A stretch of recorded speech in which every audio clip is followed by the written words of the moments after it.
Hello, this is John Spink, Director of the Food Fraud Initiative at Michigan State University and an Assistant Professor in the College of Veterinary Medicine. And this is my presentation, Food Fraud Prevention, Trends and Compliance, for the 9th Annual Food Protection, Food Safety in Service at Kwik here in La Crosse, Wisconsin. First off, a little bit about us and our group. So we're academics, we teach, that's the core of what we do, but we've got a cycle, research, education, and outreach. So me being here is outreach, talking to the people in the field, people actually doing the work. And even from the dinner last night, I'm getting insight on some new aspects of food fraud prevention, and that will then go back, lead us into more research to look into those topics, and then we'll get those into education, such as teaching graduate classes, and that information will then come back out into outreach, and that's a cycle that we follow. We have several key education programs. First are MOOCs, Massive Open Online Courses. These are free, open online to anyone. There's a fee for a certificate of completion, but the content is always free. We have a food fraud overview, which provides a basic background. These are all usually two-hour webinars, so pretty short. Food fraud audit guide, so if you're auditing or getting audited. A food defense audit guide, if you're getting audited or auditing. And then we have a food fraud vulnerability assessment and prevention strategy development MOOC as well that's new based on demand. We do executive education short courses, so these are usually week-long at Michigan State or are on-site around the world. Then we have graduate courses, and there's 6 that apply to food fraud in one way or another. So if you're starting to build the education, not just training of how to do something, but the education, the underlying concepts, this is a great way to start down that process. And then if you take 4 of those courses, you can earn a graduate certificate in food fraud prevention. So if you or someone is now accountable for addressing food fraud, this is a great way to build your base, but also to demonstrate some expertise. If those classes are working out for you, then you can roll those credits into our Masters of Science in Food Safety, which is an online Michigan State Masters. And also we have a certificate in International Food Law that's very complementary. So compliance dates. So food fraud, it sounds like something new. When do you have to do something? Well, sorry to tell you, 9 months ago, January 1, 2018, addressing food fraud, all types of fraud, all products, was required for a global food safety initiative compliance. And the key is this is not just a new add-on. This is the food safety compliance. So that was January 1. And the key with GFSI is that the standards that are compliant with GFSI, the members equate to 65%, approximately 65% of the world trade. So there's a lot of companies that are required to do this, and probably your customers are requiring you to do this. It's also a core for a food safety management system. The requirement is food fraud vulnerability assessment for all types of fraud.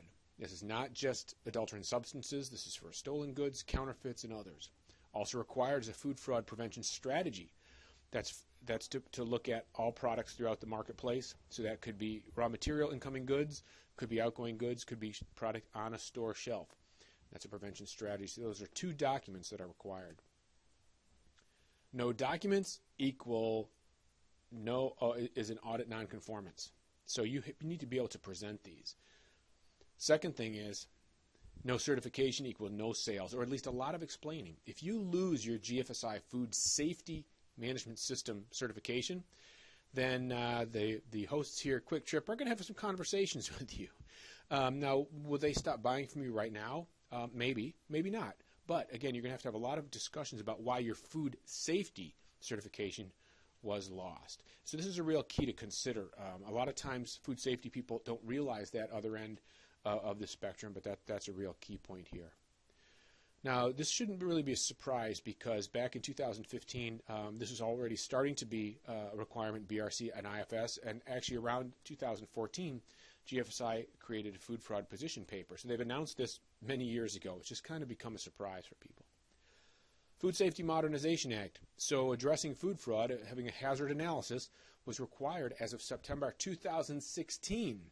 So here we are 3 years later. So then people think, well, is it really a requirement or not? Well, here's a detail from the law, FSMA, not the final rules, but so the underlying document, the hazard analysis must be written regardless of its outcome. So you could say, well, we don't have really food fraud risks, hazards. Okay, show me the assessment. You can't say you don't have a problem if you have never really done a formal assessment. And the assessment is not just something in your head. So that's a real key. Also, in the law, it definitely has a section, the hazard may be intentionally introduced for the purposes of economic gain, What this all means is that food fraud does absolutely positively fall under FSMA, but they say you might not have to address it if there's no health hazard, but to identify there's no health hazard, you must have conducted a hazard analysis. Food, Drug, and Cosmetics Act. So this is all types of food fraud have been really illegal since at least 1938, and there's two sections: adulterated foods and misbranded foods. So misbranded foods could be mislabeled. You could say it's Wisconsin cheese when it's really Minnesota cheese. Well, that would be illegal labeling. That product is unfit for commerce, could lead to a recall. Now, you might say, well, it's not a food safety hazard. Doesn't matter. Does your company allow you, knowingly, to put illegal product into the market? And also the bottom line is this could lead to a recall. Sarbanes-Oxley Act. Now, you might not be familiar with this, but if you're a public company, it's required in the U.S., and if you're a private company, like Kwik, they have governing boards. And actually in the presentation this morning, one of the owners, Carl, talked about these risk committees that they have. And so that's a key. That's the risk committee is going through and looking at these enterprise-wide type risks. So that's not required by law for someone like Kwik, again, being a private company, but for public companies, it is required. Since it's a legal requirement, there are a lot of guidelines, a lot of training and support. And a key there is that all risks to revenue are disclosed or confirmed to be managed. So if you know about food fraud and you haven't disclosed them, then that is illegal under that act. Actually, your CEO, CFO could be held criminally liable, and people do go to prison. Think about Enron and others. So these are all really important, and the key is the compliance dates were all in the past. So what is food fraud? First off, the basic definition is illegal deception for economic gain using food. And this is consistent with really all the big entities around the world, GFSI, the European Commission, UK, ISO, and others. In the US, we know more of the economically motivated adulteration. This is actually a subcategory because FDA's working definition that they still have is a substance for economic gain, really focused on ingredients as well. But a substance is only a part of food fraud, as we'll show.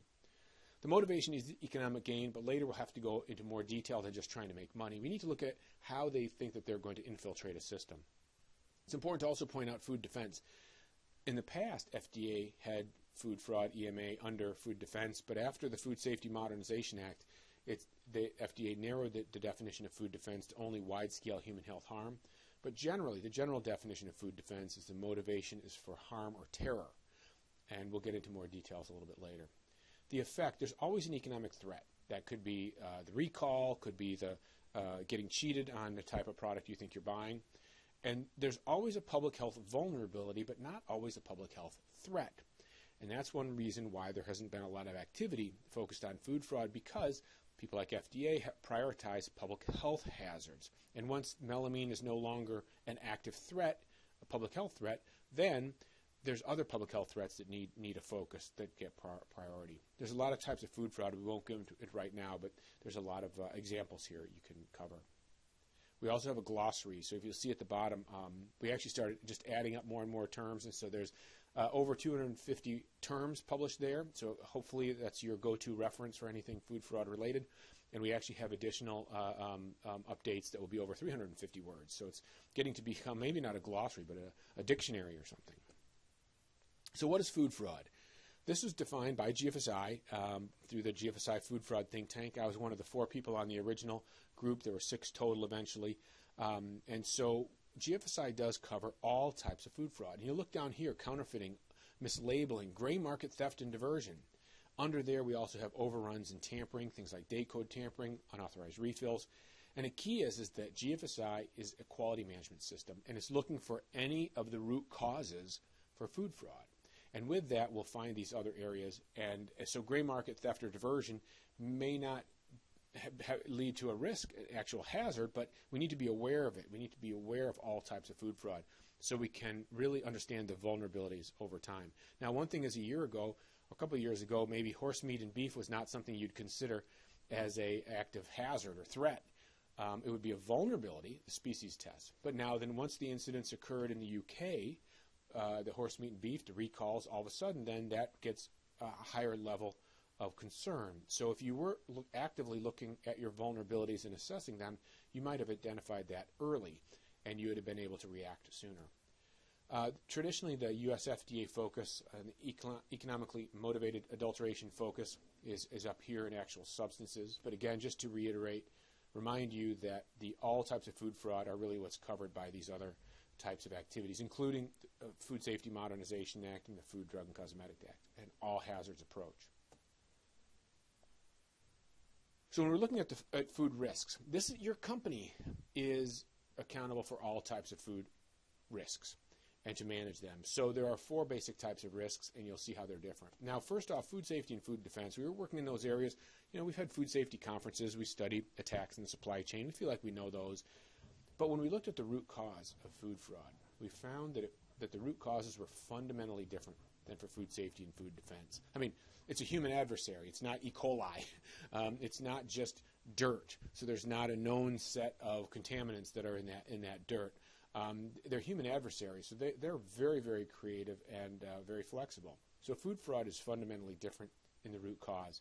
We have food quality in here as well, because these are all really quality management systems, and the same processes apply. And it is the 4th food risk to cover all types of food risks in a company. On the left side is unintentional. We do not try to create these acts. On the right, they're intentional. The bad guys know what they're doing. For food defense, the intent is harm, either public health, economic, or terror. A disgruntled employee is not trying to make money for themselves. They're trying to harm the company. For food fraud, the motivation is economic gain. They're trying to make money. Since they're trying to make money, they're going to try to stay in business. They're going to try to be very, very careful about what they do. They're going to try to not raise any alarms. They're going to be very creative, and that's sometimes we see actually brilliant chemistry in some of the fraud that occurs. So a key is these are all the types of food risks. Now in Europe specifically, we see a lot of focus on terrorism or food terrorism. That's a tricky term to use because there's definitions by FBI or the UN or Interpol or others. And specifically, like in the U.S., the Timothy McVeigh Oklahoma City bomber would not technically have been defined as a terrorist, at least before the act. Or the act then wouldn't be defined as terrorism by those definitions, because a terrorist or terrorism is someone that's identified as a terrorist or identified an affiliation with a terrorist organization. If he was a lone wolf of some kind, then he wouldn't be truly a terrorist actor. So if we talk about food terrorism, that's really too limiting, and we need to be careful with that. FDA doesn't have that problem because they look at wide-scale harms. So Timothy McVeigh was definitely trying to implement wide-scale harms. Now, maybe a disgruntled employee is not trying to harm a lot of people, so that would fall outside that scope. For your company, you are accountable for all types of food defense acts. All attacks against your company can cost you a lot, maybe. But also GFSI's scope is all food defense. And then within food fraud, economically motivated adulteration is a subset, and it's clear that it's a subset. So really, if you're using EMA as a term, it would be best to not use that.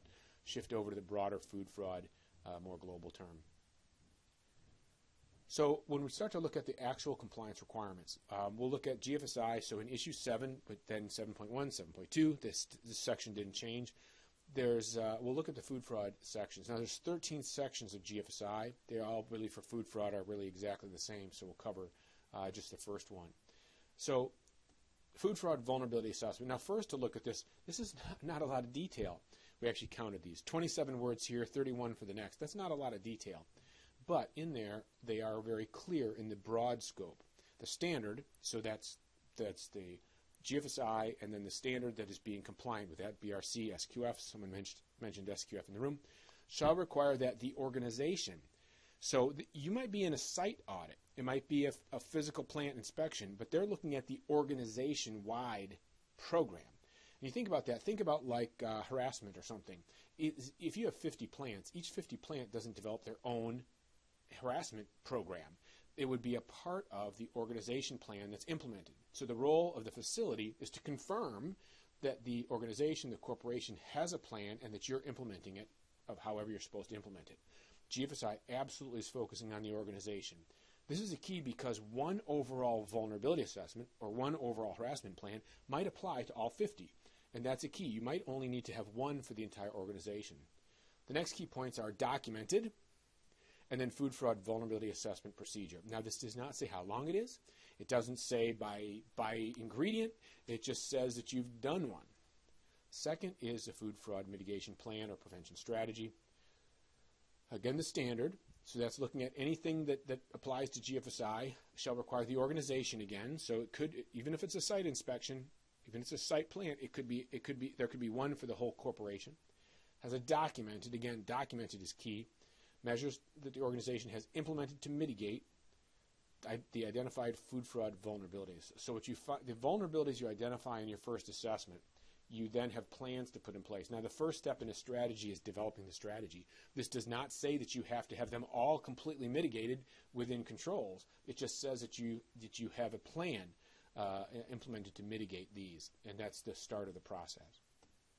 And then finally, they have an extra point, and they're extra reinforcing that the organizations shall cover the relevant GFSI scope. So they're emphasizing the full GFSI scope. Remember 2 slides earlier, all types of fraud, stolen goods, counterfeits, others. Now you might not have a counterfeit problem once you look at it, but you at least have to have an assessment to say we did look at this and did not find it as a problem. Very key point. Every vulnerability does not need a control plan. So early on, people were definitely freaking out about food fraud because they said, oh, we're going to identify 100 or 1,000 new vulnerabilities. We're going to need 1,000 new control plans and programs in place. That's absolutely not the case. With enterprise risk management and this type of assessment, you want to identify all the vulnerabilities possible, and then you can look at which ones are actually a problem. And the key is then maybe next year when you review those vulnerabilities that say counterfeiting you said is not a problem, well, you might get online and Google your product and counterfeit and see if it's for sale in Ecuador or something. And if you do have an active monitoring plan like that, then maybe you'll catch it early. And that's a big key with all of this, is reducing surprises for your overall enterprise. What we see is that with any quality management system, any risk management system, with GFSI, there's a couple basics. First is you do a vulnerability assessment of your entire organization, your entire company. You have some type of prevention strategy, and then there's some specific details that are required for whether it's FSMA, whether it's SQF or BRC or whoever. Then this is really the basics, and we'll build upon those in a moment here. Okay, next is the Food Fraud EMA Preventive Controls Rule. So we did a study a couple of years ago when the Preventive Controls Rule came out. So you can find that on our website. Also in the bottom right, I'll point out that we're trainers in the qualified individual training for those FSMA type programs, and so there's videos online. They're free, open access, so use them. If you're a trainer for that, please feel free to use that for the food fraud sections. Under FSMA, uniquely addressing food fraud or EMA that could lead to a public health hazard is a compliance requirement. It's not optional. Next, the rule did not differentiate the source of the fraud act between adulterant substances or any economically motivated act. That's the key. Sometimes people only look at ingredients or only look at substances and ingredients. That's not defined down by FDA. It looks at all types of hazards. The PC rule emphasized that that it defines compliance to this rule, and not the bigger issues, which could be which we'd say refer to the adulterated foods and misbranded sections of FSMA, Food, Drug, and Cosmetic Act. It does appear that current broad food fraud vulnerability assessment, food fraud prevention plan activities will lead to compliance with FSMA PC for this section. Think GFSI, what we just were talking about.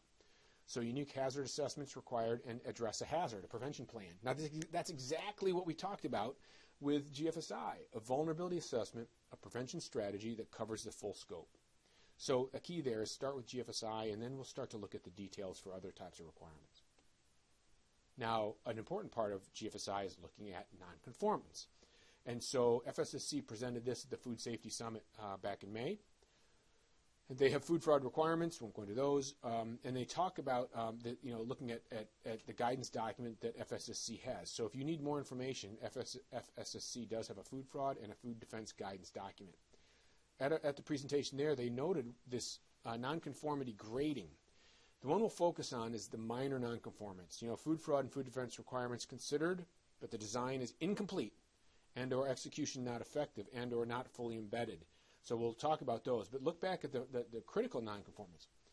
Food fraud and food defense requirements are completely ignored, no risk assessment done. Now, a key is some people have an audit and the auditor doesn't ask the questions. So they don't get a nonconformity rating because the auditor didn't ask the question. So you might slip by and have a pass for right now, but you really need to look at the programs and to see if the auditor really did ask the question and if you are really compliant. The worst worse than not being compliant this year is being completely blindsided next year when you think everything's okay and you've been telling everybody everything's okay, and you get what could be a critical nonconformance. So it's really important to look at that early on, because also when you're looking at early on, it can be very efficient and easy to address those concerns. But we'll go into more detail on the minor nonconformance. So incomplete. Well, one thing is that all types of fraud, stated and demonstrated. So incomplete might be not addressing all types of fraud. Again, counterfeits, stolen goods, and others. You have to really call them out to say we did look at this. All products stated and demonstrated. So that's ingredient, raw materials coming in. It's finished goods that you buy, that you sell. Could be your products in the marketplace all the way through. Now that's outside the normal quality assurance and food safety scope. Yeah, but this is not just about your plant food safety. This is about your corporation programs, and this is what you all need. You need your suppliers to have competent product coming to you, and some method to gather information. Now that some method, we cover that in detail in some of our MOOCs. Could be just looking on the internet. Could be looking at recall alerts, just to have some method. Because remember, GFSI doesn't require any details, but you just have to at least be addressing these. That would be the incomplete portion. Execution not effective. So it does not convince the auditor that you actually address this. So that doesn't mean you have to have a lot. But if you do show a method, if you talk about it, if you have a list there, then it shows that you're effective. Now, a plant person, if it's a site audit, they might not know what the corporate plan is, but corporate should have talking points or something that can help that person demonstrate that the corporation is looking at this. Weak or no methodology. So just slapping something together is not a method. Now, if you say, here's what we do, like, remember, gather vulnerabilities, review them for hazards, act on the hazards, in a year, look at them again. How long is that? That was one sentence. Weak or no evidence of action, written plan, or execution. The key is at the start here is just that you've done it. And that's the first step. GFSI is looking for that. Or not fully embedded in the food safety management system. You have to explain how your food fraud activities, how that assessment strategy is connected to the overall food safety management system. That could just be a note that the food safety management system assures that a food fraud team is in place, and we review it quarterly. Integrated, calibrated, or correlated assessment. And that's the other thing is combining together these assessments of food fraud, food defense, into your overall food safety assessment. And that's a real key to looking at how much is enough, but they really need to combine together. Now, we do about 3 days on more details of that if you want it, but that's what they're looking at overall. Remember, they're not looking for things that are very deep yet, but there are some very specific actions that can lead to the audits, the nonconformance. So let's get down to the details. Food fraud compliance in 7 questions. Just a checkbox, yes or no. This is often a criticism of a lot of these audits, that they did this checkbox. Is that okay for now? Yes, absolutely. And partially because the formal and official process has started. So when the auditor asks those yes or no questions, there's a series of events that occurs to develop the document, to create the document, to get approval. And we see people first pass an audit, just barely pass, and then next year the business itself looks at how much is enough. It goes up to the risk team or the compliance board, things like that. Food fraud audit guide. So here's a detail, just overall food fraud definition. The requirements could be for a lot of areas, but here's the 7 questions. Conduct a food fraud vulnerability assessment, yes or no. Have you done it? Written, yes or no. Implement a food fraud prevention strategy, yes or no. See, with the GFSI requirements at this point, the auditor's requirements are just to ask these yes or no questions. There's no level of detail in there. Is it written, yes or no? Minimally conduct an annual food fraud incident review. Address all types of food fraud, yes or no. This is a real key, and this is where a lot of people break down in their assessment because they hadn't covered all. And that's a real key. Now, it doesn't say deep, but it says all. And next, address all products. This is another place where there's big breakdowns. So required documents. It's home stretch here. So there's really 2 things. One is a specific, why not have a 1-page summary? And if that's okay for your customer or for the auditor, that's great. Food fraud vulnerability assessment and a food fraud prevention strategy. Have a 1-page document. And then two others that we recommend is to have a food fraud policy to explain your statement. 1-pager is fine. And a food fraud audit results if you've had other audit results. And this is a requirement for some of the standards. So those are 4 good 1-page documents to start with. And if you're in charge of food fraud prevention and you can have these 1-page summaries, it will really help you to understand where you might have gaps. How to start. So there's all these programs, put it into a strategy. GFSI, at GFSI, Wegmans talked about their approach. Methodical approach is a food fraud prevention cycle. That's things that we train about. It's connecting everything. So right there, to show that to an auditor shows that you have a real method into your madness. And they talked about their approach. Now, they're part of our think tank, but they have this food fraud task force. They do training and workshops, education on it. They're doing their overall missions and statements, policies, looking at these initial screens, the starting point of the assessments, then the detail assessments, then look at enterprise risk management to understand how much is enough. And then what they're really doing is moving through to having this full corporate strategy implemented. So if you sell to someone like Wegmans, then this is something that may become a requirement for you. And it would be very logical if you are GFSI compliant that someone like Kwik, like Wegmans, could ask you for your vulnerability assessment or a summary of your prevention strategy. Easy, kind of simple, straightforward steps, and that's what we saw before there on the Wegmans slide. Convene a task force. Really, just write down your policy statements. That's a one-pager summary. Conduct a pre-filter. That's a real quick initial screening across your company. It could be one for your entire company. Go detailed as you need to. A lot of people don't need to go into details, at least not early on in the compliance. Review the specific food fraud vulnerabilities in an enterprise risk map. You really need to judge this risk in relation to all of the risks at your enterprise. Consider some control measures. It's good to know what you're doing and really to understand what type of responses people might need. Propose a food fraud prevention strategy, including the calibration to the food fraud enterprise-wide risks. And then finally implement the food fraud prevention strategy. So that's all in some training that we have online and articles as well. So we've got a 1 through 8 step to implementing a food fraud prevention strategy. With that, I'd like to say thank you to everybody and thank you to the hosts here. A lot of ways you can work with us. A lot of people to thank along the way from Michigan State and others. And with that, I'll take discussion.